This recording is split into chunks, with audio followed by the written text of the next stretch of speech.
এই জন্য আমার বাজানদেরকে বলবো, পর্দার আড়ালের মা বোনদেরকে বলবো, মামলা কিন্তু দুইটা, একটা হলো দুনিয়ার মামলা আর একটা হলো আখিরাতের মামলা। দুনিয়ার মামলায় কেউ যদি 5 বার ঠগো, আবার ওই কাজের ভিতরে চেষ্টা করলে জিতবার আশা করা যায়। আর আখিরাতের মামলা একবার যদি কেউ ঠগো আর দ্বিতীয়বার দুনিয়াতে এসে আপিল কইরা জিতবার কিন্তু আর আশা নাই। হাসাও ফাতার ইদিন কাশাফাল গুবারো আফরাসুন তাহতার জলকা আম হিমারো। এ 3.5 নৌকার মাঝিরা, আজকে চক্ষু খোলা দুনিয়ার মধ্যে, পরীক্ষার হলের মধ্যে স্বাধীনতা পাইয়া ধরাকে অনেকে সরা জ্ঞান মনে করি না। আজকে অনেকে পরিচয় দেয়, আমি অমুক জমিদার, আমি অমুক ধনী, আমি অমুক সভাপতি, আমি সেক্রেটারি, আমি এতগুলা বাড়ির মালিক, গাড়ির মালিক, আমি মেম্বার, আমি চেয়ারম্যান, আমি এমপি, আমি মিনিস্টার। এই পরিচয় কয়দিন চিন্তা করিয়া কবরের জিন্দিগিতে রওনা করো। এই কবরের যাত্রীরা আজকে চক্ষু খোলা দুনিয়া স্বাধীনতা পাইয়া আমার মালিক তোমাকে আমাকে দুনিয়ার ভিতরে পাঠাইয়া আমার মালিক ঘোষণা করলেন, আমি তোমাদেরকে স্বাধীনতা দান করলাম, ঢিল দিলাম। কেন তোমাদেরকে আমি স্বাধীনতা দান করলাম? লিয়াবলুয়াকুম আইয়ুকুম আহসানু আমালা, পরীক্ষা করার জন্য। কে আমার হুকুম অনুযায়ী চলো, কে আমার হুকুমের বিরুদ্ধাচরণ করো। এই পরীক্ষার জন্য তোদেরকে আমি স্বাধীনতা দান করলাম। পরীক্ষার হলের মধ্যে ছাত্রছাত্রী পরীক্ষা দেয়, 3 ঘন্টার স্বাধীনতা দেওয়া হয়, প্রশ্ন দেওয়া হয়, পত্র দেওয়া হয়। স্বাধীনতা কাউকে কোনো বাধা দেওয়ার কোনো আইন নাই। যা মনে করে তা লাগবে, তাকে কেউ বাধা দেবে না। কিন্তু যখন প্রকাশ তুমি যদি স্বাধীনতা পাইয়া ঠিক মতো প্রশ্নের উত্তর না দিয়া গল্প কাহিনী রেখে তুমি যদি সময়কে নষ্ট করো, যখন ফল বের হবে তখন তুমি ফেল করবা, তখন তুমি আফসোস করবা, কানবা, কিন্তু তোমার আর সেই অবস্থান আসবে না। ঠিক আমার বাজানদেরকে বলবো, পর্দারে মা বোনরা যারা শুনছে, বাজান আমার মালিক তোমাকে আমাকে দুনিয়াতে পাঠাইছেন পরীক্ষার হলে, স্বাধীনতা দান করছেন পরীক্ষা নেওয়ার জন্য। বাজান আল্লাহ রাসূল সাল্লাল্লাহু আলাইহি ওয়াসাল্লাম উহুদের ময়দানে কাফেররা এমন ভাবে আক্রমণ করলো, আল্লাহর হাবিবের মাথা মোবারকে হেলমেট পর্যন্ত ভাঙ্গা ঢুইকা পড়লো, রক্ত মোবারক শরীর থেকে বের হইয়া জুতা মোবারক পর্যন্ত আটকা গেল। আল্লাহর হাবিব দাঁড় হইয়া থাকার শক্তি নাই, জমিনের ভিতরে আল্লাহ রাসূল ধারাস কইরা পইরা গেল। আরে শয়তান ঘোষণা করাইয়া দিল, কুতিলা মুহাম্মদ, নাউযুবিল্লাহ। আল্লাহর হাবিব জমিনের ভিতরে পইরা গেল। কিন্তু পরীক্ষার হলের ভিতরে আমার মালিক কিছু বলে না। আল্লাহর খলিল ইব্রাহিম আলাইহিস সালাতু ওয়াস সালাম তাকে নমরুদ আগুনের ভিতরে পর্যন্ত ফেলাইল, আমার মালিক পরীক্ষার হলের ভিতরে কিছু বলে না। সাদ্দাম মাওলার সঙ্গে চ্যালেঞ্জ দিয়া দুনিয়ায় বেহেশত পর্যন্ত তৈরি করলো, আমার মালিক ওর স্বাধীনতার ভিতরে কিছু বলে নাই। ফেরাউন মাওলার সঙ্গে চ্যালেঞ্জ কইরা দুনিয়ায় খোদাই পর্যন্ত দাবি করলো, আমার মালিক ওকে পরীক্ষার হলের ভিতরে কিছু বলে নাই। এইভাবে যত জালেম, যত খুনি, যত আলেমদেরকে গালি দেয়, আরে যত ধরনের অত্যাচার করে, মালিক কিন্তু তাকাইয়া তাকাইয়া দেখে, কিন্তু পরীক্ষার হলে আমার মালিক কিছু বলবেন না। যদি বলে তাইলে কিন্তু পরীক্ষার হল থাকে না। লিয়াবলুয়াকুম আইয়ুকুম আহসানু আমালা, আমার মালিক পরীক্ষার হলে তোমাকে আমাকে পরীক্ষা করার জন্য দুনিয়ার ভিতরে স্বাধীনতা দান করলো। যা মনে কয় তা করবি, আমার মালিক কিন্তু কিছু পরীক্ষার হলে বলবেন না।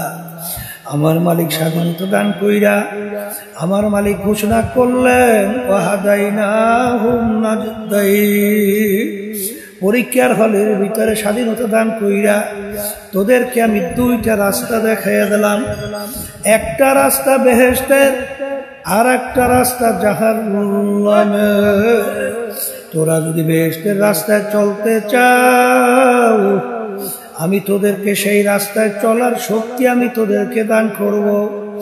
আর যদি স্বাধীনতার ভিতরে তুই জাহান্নামের রাস্তায় চলো, সেই রাস্তায় তোকে আমি স্বাধীনতা পরীক্ষার হলে তোকে আমি শক্তি দান করব।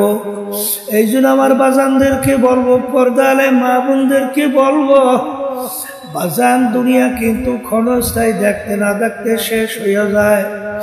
একটু মাঝে মাঝে চক্ষু বন্ধ কইরা পিছনের দিকে তাকাইয়া দেখো,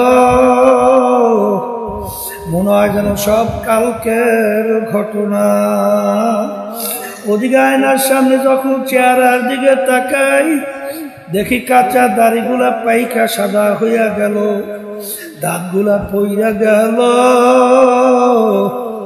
কোথায় আমার আম্মা গেল, কোথায় আমার আব্বা গেল, কোথায় আমার দাদা দাদি নানান আত্মীয় স্বজন গেল, কোথায় আমার পড়শিরা গেল।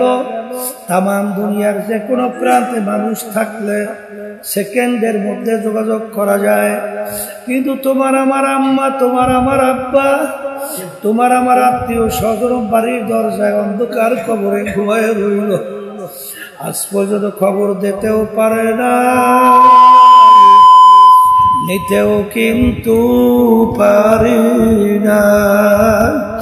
এই জন্য আমার বাজানদেরকে বলবো, পর্দালে মা বোনদেরকে বলবো, বাজান মনে করছেন আমরা হুজুরেরা কিছু বুঝি না, বুঝা শূন্যায় কিন্তু দাঁড়িয়ে রাখছি, বুঝা শূন্যায় কিন্তু টুপি মাথায় রাখছি, বুঝা শূন্যায় কিন্তু লম্বা জামা গায়ে রাখছি, বুঝা শূন্যায় কিন্তু ফজরের সময় মুয়াজ্জিন যখন আল্লাহর পক্ষ থেকে দাওয়াত দেয়, আসসালাতু খায়রুম মিনান নাওম, ঘুম হইতে নামাজ ভালো। শীতের ভিতরে অনেক সময় ল্যাপ কম্বল ফালাইয়া ওইটা ঠান্ডা পানিতে অনেক সময় উজু কইরা তারপর মসজিদের দিকে দৌড়ায়। কারণ কি বাজান, ভালো কইরা চিন্তা ভাবনা কইরা দেখছি কুরআনুল কারীম কিন্তু সত্য।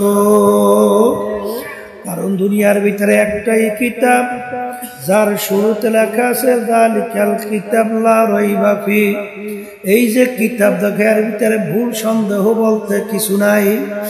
এ দুনিয়াদার পাগল আমার বাবারা, এ দুনিয়ার শিক্ষিত আমার বাবারা, এ দুনিয়া ক্ষমতা সম্পন্ন আমার বাবারা, হে পর্দার আড়ালের মা বোনেরা, বাজারে একটু চিন্তা ভাবনা কইরা দেখো, কুরআনুল কারীম নাযিল হলো প্রায় 1450 বছরের বেশি হয়ে গেল। বাজারে এত ইসলামের শত্রু দুনিয়ার থেকে গেল, বর্তমানে ইসলামের শত্রুর অভাব নাই। বাজার কুরআনুল কারীমের ভিতরে এখনো চ্যালেঞ্জের আয়াত আছে না? তোমাদের সঙ্গে আমাদের কোনো ঝগড়াও নাই, তোমাদের সঙ্গে আমাদের কোনো মারামারি কাটাকাটি নাই। বাজার তোমরা যারা সবাই একত্রিত হইয়া পারলে কুরআনুল কারীমের ভিতরে একটা ভুল বের করে দেখাও। যদি দেখাইতে পারো, বাজান আমরাও পরিষ্কার বললাম আর নামাজ পড়বো না, রোজা রাখবো না, হজ আদায় করবো না, বাজান অন্য আল্লাহর হুকুম অনুযায়ী চলবো না। কিন্তু কবরের যাত্রীরা যত পাণ্ডিত, যত বৈজ্ঞানিক, যত দার্শনিক, যত বুদ্ধিমান দুনিয়ার থেকে বিদায় নিয়ে গেল, বর্তমানে আছে, আজ পর্যন্ত কুরআনুল কারীমের ভিতরে কেউ ভুল বের করতে পারে না। যদি নাই পাইরা থাকে আমার বাজানদেরকে বলবো, পর্দালে মা বোনরা যারা শুনছেন, বাজান কোরআন এবং হাদিস অনুযায়ী এক ওয়াক্ত নামাজ তুমি পড়বা। বলতে বলতে যদি অন্য ওয়াক্ত আইসা যায়, যদি কেউ এক ওয়াক্তের নামাজ আলিশামি কইরা অন্য ওয়াক্তে নিয়া কাজা কইরা পড়ো, এই অপরাধের জন্য কোরআন এবং হাদিস অনুযায়ী জাহান্নামের আগুনের ভিতরে জ্বলতে হবে 2,88,00,000 বছরের মতো। কেউ যদি একটা মিথ্যা কথা বলো, একটা আমলনামায় কবিরা গুনাহ জমা হইয়া যাবে, আর একটা কবিরা গুনার জন্য কমপক্ষে 7,000 বছর জাহান্নামের আগুনের ভিতরে জ্বলতে হবে। কেউ যদি রমজান মাসের ফরজ রোজা একটা কেউ ছাইরা দাও, বাজান ইচ্ছা কইরাই একটা রমজানের রোজার জন্য কমপক্ষে জাহান্নামের আগুনের ভিতরে জ্বলতে হবে কমপক্ষে 70,000 বছরের সমান। এ কবরের যাত্রীরা, হাদিসের ভিতরে আল্লাহ রাসূল সাল্লাল্লাহু আলাইহি ওয়াসাল্লাম বলেছেন, যেই হারাম মালের দ্বারা রক্ত এবং গোশত তৈরি হবে, ওর জায়গা জাহান্নাম ছাড়া হবে না। আজকে যারা মুসলমান দাবি কইরা সাদাবাজি করো, ব্যবসার ভিতরে ধোকাবাজি কইরা নিজের সম্পদ বাড়াও, ক্ষমতার বলে অন্যর সম্পদ গুছাও, যারা ঈমান আনছেন মুসলমান দাবি করেন, এই হাদিসও কিন্তু সত্য। এই জন্য আমার বাজানদেরকে বলবো, হকুল ইবাদ কাকে বলে? বাজান, একজন আর তুমি টাকা জোর কইরা নিছো, শক্তির বিনিময় প্রয়োগ কইরা চাঁদাবাজি করছো, যতক্ষণ পর্যন্ত ওই পরিমাণ সম্পদ মাল বা টাকা তাকে ফেরত না দিবা, বাজান আল্লাহ রাব্বুল আলামিন যত নামাজ পড়ো, যত রোজা রাখো, যত হজ করো, যত জিকির করো, ওই যতক্ষণ পর্যন্ত ওই মাল তুমি পরিশোধ না করবা, ততক্ষণ পর্যন্ত তোমার জায়গা জাহান্নাম ছাড়া হবে না। আল্লাহ রাসূল বলেন, ঘুষ দেউন্যা ঘুষ নেউন্যা দোনোজন জাহান্নামী। আল্লাহ আপনি আমাদের সবাইকে মাফ কইরা দেন। এই জন্য আমার বাজানদেরকে বলবো, যারা ঈমান আনছে, আল্লাহকে বিশ্বাস করে, আখিরাতকে বিশ্বাস করে, কোরআন এবং হাদিসকে বিশ্বাস করে, হুশ থাকতে, জীবন থাকতে আল্লাহর ফজল করবে, তারা হারামের কাছেও যায় না। আর এক শ্রেণী আমার বাজানরা আছে, দু কিস্তি পর নেহাদানকে চেরা যায়। বাজান, দুনিয়া এবং আখিরাতের সম্পর্ক আল্লাহ রাসূল সাল্লাল্লাহু আলাইহি ওয়াসাল্লাম বলেন, কাযুরাতাইন, 200 তিনের মতো। 200 তিন একত্রে যেরকম একসঙ্গে খুশি রাখা যায় না, ঠিক এইভাবে আখিরাত এবং দুনিয়া একত্রে খুশি রাখা যায় না। কেউ যদি আখিরাতকে খুশি করো, দুনিয়া বেজার হবে। আবার কেউ যদি দুনিয়াকে আখিরাতকে খুশি করো, দুনিয়া বেজার হবে। ওদিকে দুনিয়া খুশি করলে আখিরাত বেজার হবে। দুনাটা একত্রে খুশি রাখা যায় না। এক শ্রেণী আমার বাজানরা মসজিদের নামাজ পড়ে আমার মালিককে খুশি রাখার জন্য, আবার মসজিদ থেকে নামার পরে দুনিয়ামুখী মানব রচিত তন্ত্র মন্ত্র রাজনীতি। বাজান, এই বর্তমানে বাংলাদেশে যে প্রচলিত গণতন্ত্র চলছে, এর পূর্ববক্তা হইল প্রাক্তন প্রেসিডেন্ট আব্রাহাম লিঙ্কন। এই প্রচলিত গণতন্ত্রের থিওরি দিছিল, government of the people, by the people, for the people. তিনি এক কথায় বুঝাতে চায়, সমস্ত ক্ষমতার মালিক জনগণ। জোরে বলি নাউজুবিল্লাহ। আর আমরা যারা মুসলমান, আমরা বলি by the Allah, for the Allah, Allah. সমস্ত ক্ষমতার মালিক একমাত্র আমার আল্লাহ। আইন দেওয়ার মালিক, রেজেক দেওয়ার মালিক, বাসুই নামার ওই না মালিক। আর বর্তমানে প্রচলিত গণতন্ত্র সমস্ত মালিক নাকি জনগণ। ওদিকে নামাজও পড়ে, রোজাও রাখে, হজও করে, আবার এই নীতি আদর্শ বাস্তবায়নের জন্য সেই দলের সঙ্গে জড়াইয়া দল করে। জোরে বলেন কথা ঠিক কিনা? এ আল্লাহর বান্দারা, কবরের যাত্রীরা, আমার মালিক বলেন অজতানিবুত তাগুত। তোমরা তাগুত কি অস্বীকার করো, তাগুত থেকে বাইচা থাকো। তাগুত কাকে বলে? মানব রচিত তন্ত্র মন্ত্র বড় তাগুদের ভিতরে একটা বড় তাগুত। জোরে বলেন কথা ঠিক না বেঠিক? আমার মালিক বলেন ইন্নাদ-দীনা ইনদাল্লাহিল ইসলাম। আমার কাছে একমাত্র গ্রহণযোগ্য নীতি আদর্শ, তার নাম হলো ইসলাম। জোরে বলেন কথা ঠিক কিনা? আমার মালিক ওই সত্য কালামের ভিতরে বলেন ওমান লাম ইয়াহকুম বিমা আনজালাল্লাহ ফাউলাইকা হুমুল কাফিরুন ফাউলাইকা হুমুজ জালিমুন ফাউলাইকা হুমুল ফাসিকুন। যারা আমার নীতি আদর্শ অনুযায়ী রাষ্ট্র পরিচালনা করে না, ওরা কাফের, ওরা জালেম, ওরা ফাসিক। আমারও বা কেউ রাগ কইরো না বাজান, কারণ তোমার কবরে তুমি যাবা, আমার কবরে আমি যাব। আমরা যারা উলামায়ে কেরাম শুধু কোরআন এবং হাদিস অনুযায়ী তোমাদেরকে শুনাই, কে মানবা কে মানবা না তা জানি না। এক শ্রেণী বর্তমানে রাষ্ট্রীয় পর্যায়ে আল্লাহর নীতি আদর্শ বাস্তবায়নের জন্য চেষ্টা করে না, আছে না নাই? আমি আমার বাজানদেরকে জিজ্ঞাসা করি, আল্লাহ রাসূল সাল্লাল্লাহু আলাইহি ওয়াসাল্লাম রাষ্ট্রপ্রধান ছিলেন কি ছিলেন না?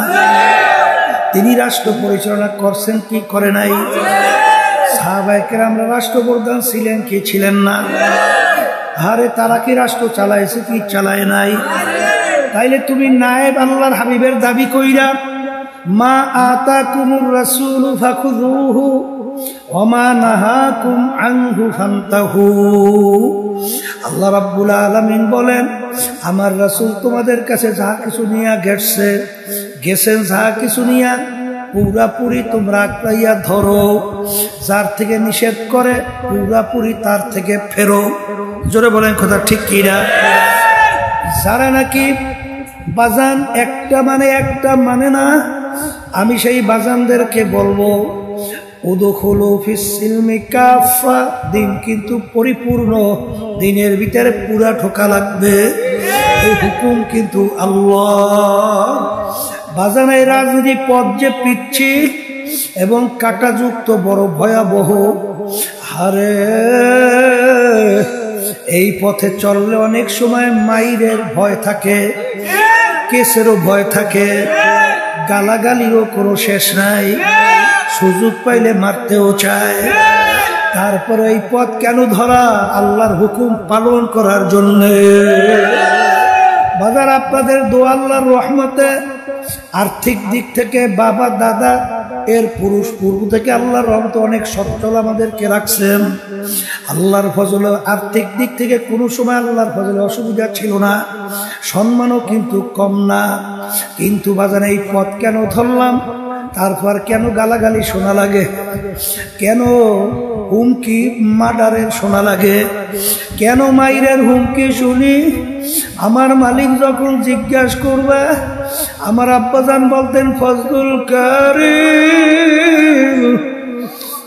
আমার কাছে কি আমল নিয়ে আসছো, আমার দিন আমার রাষ্ট্রীয় পর্যায়ে বাস্তবায়নের জন্য কি চেষ্টা করছো?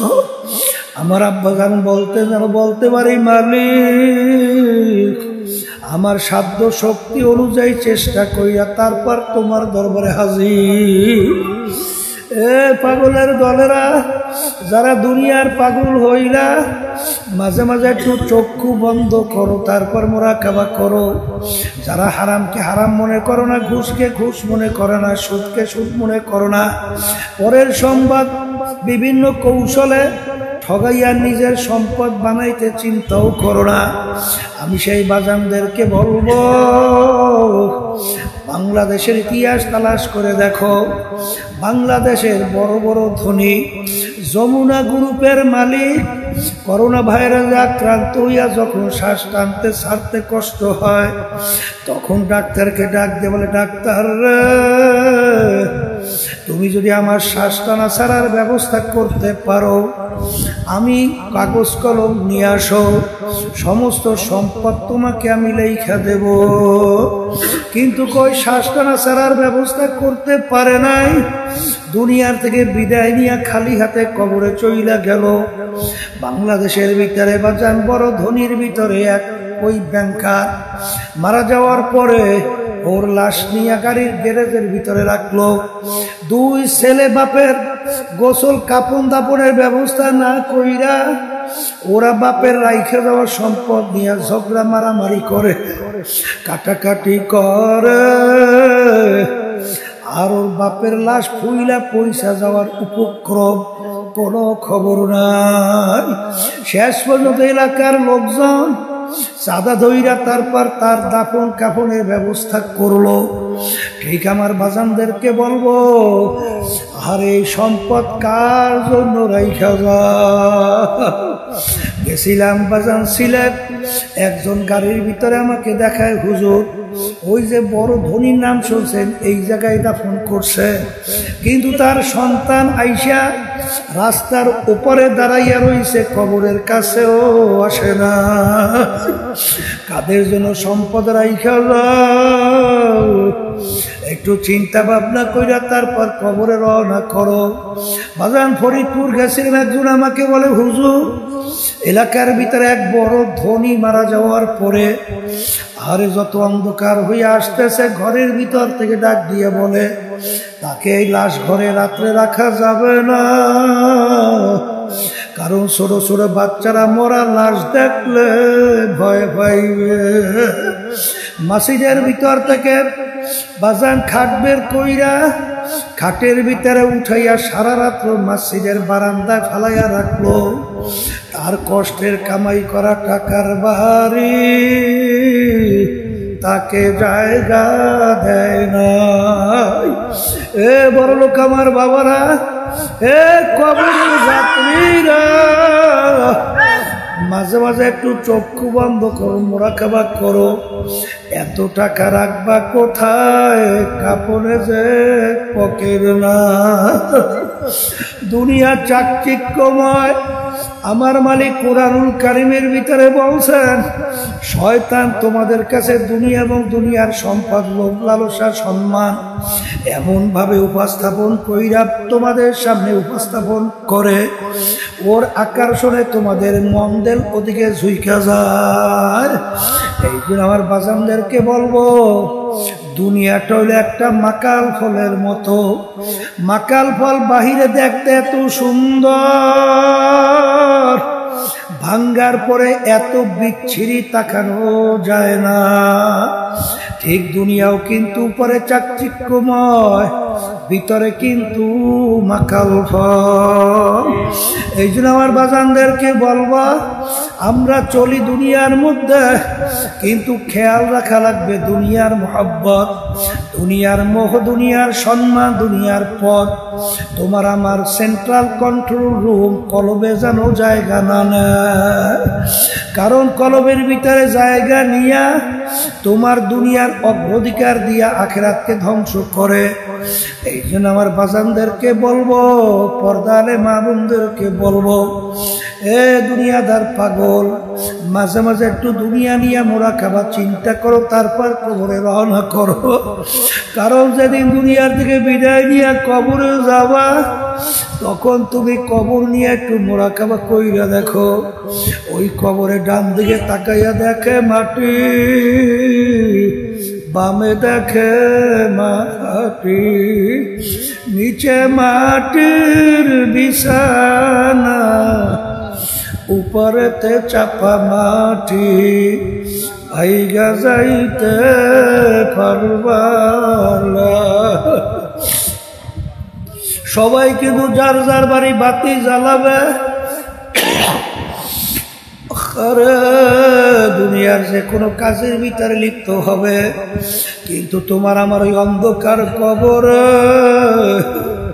আমার মাওলা যদি খবর লাগে, ওই কবর তো অন্ধকার,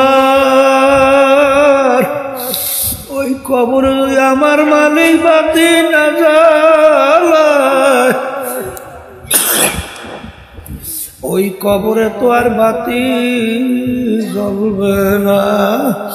বাজার আমি বলিনি, আল্লাহর রাসূল সাল্লাল্লাহু আলাইহি ওয়াসাল্লাম বলছেন, আল কবরু রাওযাতুম মিন রিয়াজিল জান্নাহ আও হুফরাতুম মিন হুফারিন নার। আমার উম্মতেরা, এই যে কবর দেখো, এই কবর কিন্তু আসল কবর না। কোন কোন আল্লাহর বান্দা বান্দির কবর একটা বেহেশতের বাগান হইয়া যাবে।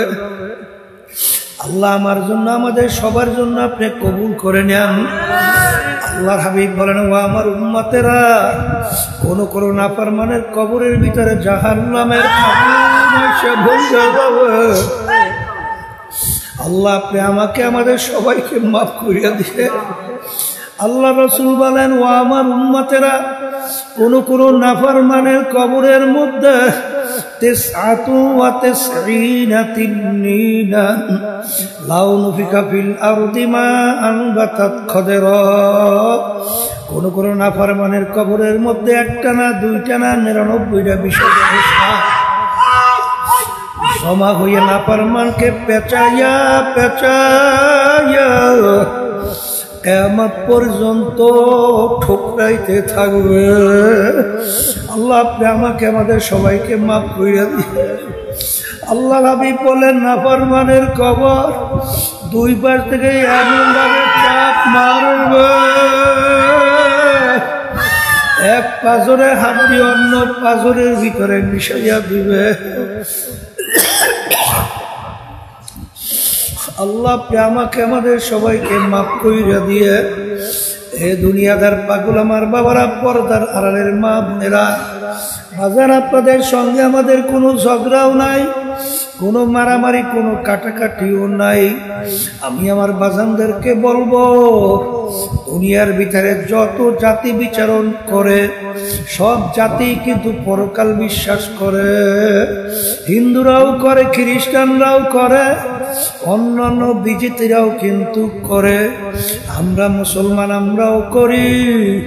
কিন্তু বাজান আজ পর্যন্ত মুসলমান জাতি ছাড়া অন্য কোন জাতি দুনিয়ার ভিতরে চ্যালেঞ্জের মাধ্যমে বুক টান কইরা, গলা টান কইরা কেউ কিন্তু চ্যালেঞ্জে টেকতে পারে না।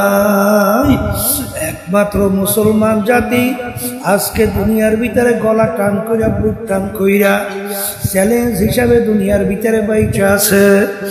এ মুসলমান আমার বাবারা, পর্দালের মা বোনেরা, আজকে মুসলমানের ঘরে জন্মগ্রহণ কইরা খোদা না কাস্তা যদি কিয়ামতের ময়দানে জাহান্নামের শিকার হাতে পায় না,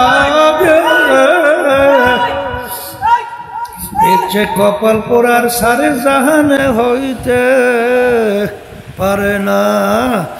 এই জন্য আমার ভাইদেরকে বলবো, পর্দালে মা বোনদেরকে বলবো, আমার মালিক বড় দয়ার মালিক, আমার মালিক বড় মায়ার মালিক।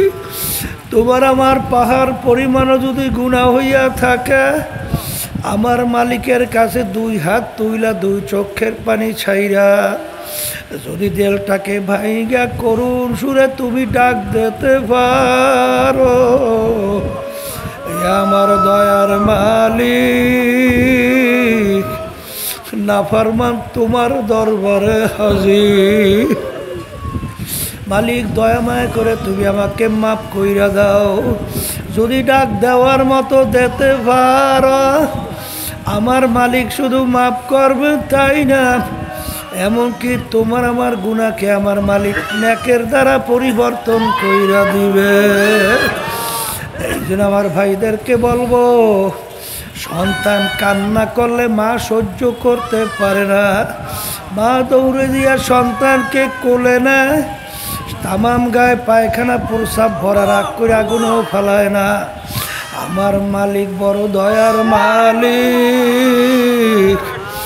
যদি মাপ চাওয়ার মতো দু চোখের পানি সাইরা চাইতে পারো, যদি তাওবা ইস্তেগফার অর্থাৎ তাওবাতুন নাসুহা খালেস তাওবা করতে পারো, আমার মালিক বড় দয়ার মায়ার, তোমাকে আমাকে শুধু মাফ করবেন তাই না, তার কুদরতি কোলের ভিতরে টাইনা জাগা না দিয়া পারবে না।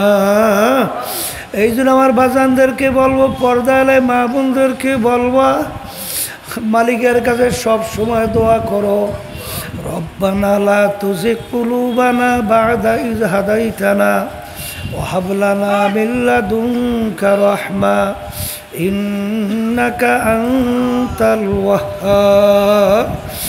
আমার দয়ার মালিক, আপনি আমাকে হেদায়েত নসিব করার পরে আমাকে গোমরাহ কইরেন আল্লাহ। মান আতানি ইয়ামশি আতাইতুহু হারওয়ালা। বন্দাবাদী যখন মালিককে পাওয়ার জন্য হাইটা রওনা করে, মালিকের রহমত দৌড় দিয়া যায়, তোমাকে আমাকে টাইনা তার কুদরতি কোলে জাগা না দিয়া পারে না।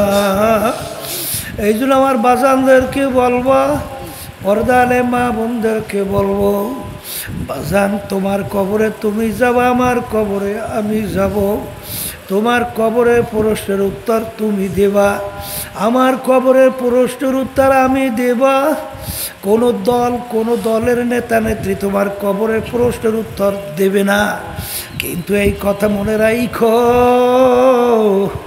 ওই সত্য কোরআনুল কারিমের ভিতরে আমার মালিক কিন্তু আগেই তোমাকে আমাকে স্মরণ করাইয়া দিয়েছেন, ইয়াউমা নাদউ কুল্লা উনাসিন বিইমামিহিম। কিয়ামতের ময়দানে আমার মালিক প্রত্যেকটা মানুষকে তার দলের নেতা নেত্রীর সঙ্গে ডাকবে। ডাইকে আমার মালিক বলবেন, তোর দলের নেতা নেত্রী যেদিকে যায় ওদের পিছনে পিছনে সেই দিকে চইলা যা। এক কথায় তোমার নেতা নেত্রী যেখানে জায়গা, আমার মালিকও বলেন তোরও সেইখানে জায়গা। এই জন্য আমার বাজানদেরকে বলবা, আমাদেরকে গালি দিয়া কোনো লাভ নাই, আমাদেরকে মারলেও কোনো লাভ নাই, কারণ তোমার কবরে প্রশ্নোত্তর তুমি দিবা। ভালো করিয়া চিন্তা ভাবনা করিয়া কবরে রওনা করো। আল্লাহুম্মা আমিন। হে ঘরের মেয়ে লোকেরা হাত উঠা, উনার কথা মনে করো, দুই চোখের পানি ফেলাও, মাওলার দরবারে কান্দো আর মাপ চাও। যদি কান্না না আসে মনকে বোঝাও, ওরে মন একদিন এই ঘরের দরজা দিয়া নতুন বউ হইয়া উঠছিল রে মন। কত মেয়ে লোকে শরবত খাওয়াইল, কত মেয়ে লোকে বাতাস করলো, আবার এমন একটা দিন আসবে এই ঘরের দরজা দিয়া মরার লাশ হইয়া বের হবা। ছেলে কানবে মা মা করে, মেয়ে কানবে মা মা করে, জবাব তো দিবা না। আল্লাহ আপনার মাঠের দিকে চাইয়া দেখেন আপনার বান্দারা কিভাবে কান্দে। মালিক আমাদের ছেলেও মরে নাই, মেয়েও মরে নাই, গুনাহ করে বসছি রে, মাফ করে দেন গো মাওলা, মাফ করে দেন। এ আল্লাহ, যাদের উসিলায় মাহফিল হইল, যারা মাহফিলের জন্য চেষ্টা খাটনি সাহায্য করলো, আমরা যারা মাহফিলে উপস্থিত হয়ে গেলাম, আমাদের সবার উপরে খাস মেহেরবানি নাজিল করেন। আল্লাহ আমাদের আম্মা আব্বা, দাদা দাদু, নানা নানু, আত্মীয় স্বজন, বিশেষ করে যশোরে যারা শাহাদত বরণ করছে, আল্লাহ সবাই কবরকে বেহেশতের বাগান বানায়, তাদের দরজা বেহেশতে বলন্দ করে দেন, শাহাদতের দরজা আপনি দান করেন। সুবহানা রাব্বিকা রাব্বিল ইজ্জাতি আম্মা ইয়াসিফুন ওয়া সালামুন আলাল মুরসালিন ওয়ালহামদুলিল্লাহি রাব্বিল আলামিন।